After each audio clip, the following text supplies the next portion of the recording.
This video is just going to do a really quick run through on how you might be measuring pH and temperature at the same time. So we set up the run before where I can see that the temperature probe is reading into the first column here because that's my IV. The pH is reading into my second column, that's my DV. I've also set it on manual down the bottom here.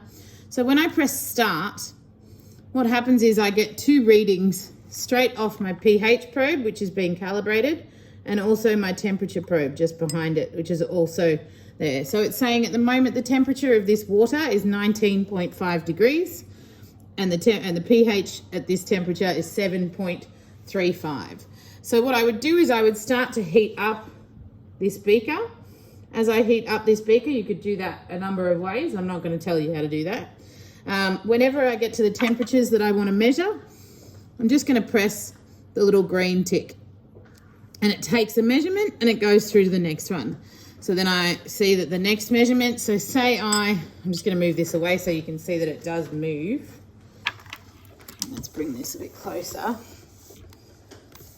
So you can see there that run one, we've got our first measurement was taken at a temperature of 19.5. So I can do this again where I get a temperature, my temperature's rising, rising, rising. I know I want to take a value when it gets to 22.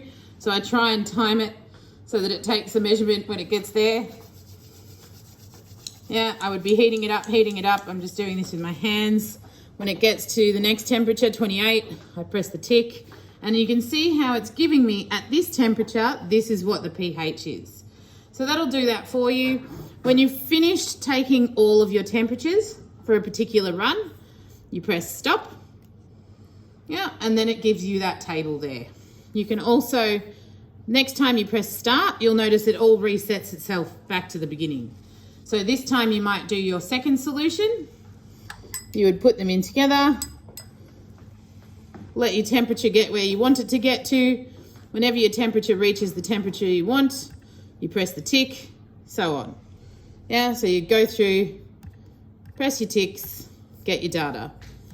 At the end, say you didn't know where the runs were, you can always tick and go back here. The other thing you can do is you can export your data. Please save it somewhere that makes sense. Please call it something that makes sense. Unit 2, Area Study 3. I'm just going to call it test. I'm going to save it in, where's somewhere that I'll be able to find it again. I'm going to save it on my desktop. You can save it as a CSV file, which means you can open it in Numbers or in Excel. Press save and you're done. And so that's how you can get all your data for a temperature pH prac.